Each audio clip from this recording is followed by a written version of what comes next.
বিসমিল্লাহির রহমানির রহিম। আমি আবুল কালাম আজাদ, বাংলাদেশ জাতীয়তাবাদী যুবদল চট্টগ্রাম উত্তর জেলা শাখার সহসভাপতি।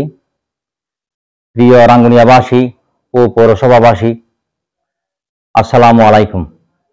দেশ ও প্রবাসের সবাইকে জানাই ঈদ উল ফিতরের শুভেচ্ছা ও অভিনন্দন।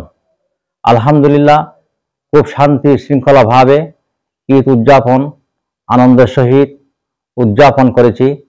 বাংলাদেশ জাতীয়তাবাদী দল ও অঙ্গ সংগঠনের পক্ষ থেকে সবাইকে আবারও ঈদ উল ফিতরের শুভেচ্ছা। এই দিনে খুব বেশি মনে পড়ে গণতন্ত্রের মহানায়ক, স্বাধীনতার ঘোষক শহীদ প্রেসিডেন্ট জিয়াউর রহমানকে এবং দেশ নেত্রী বেগম খালেদা জিয়ার রোগ মুক্তি কামনা করে এবং তারুণ্যের অহংকার জনাব তারেক রহমানের সুস্বাস্থ্য কামনা করে ওনার পক্ষ থেকে পৌরসভা ও রাঙ্গুনিয়াবাসীকে জানাচ্ছি ঈদ উল ফিতরের শুভেচ্ছা ও ঈদ মুবারক। বাংলাদেশ জাতীয়তাবাদী দল জিন্দাবাদ, বাংলাদেশ জাতীয়তাবাদী যুবদল। পরিশেষে দেশনেত্রী বেগম খালেদা জিয়ার সুস্বাস্থ্য কামনা করি।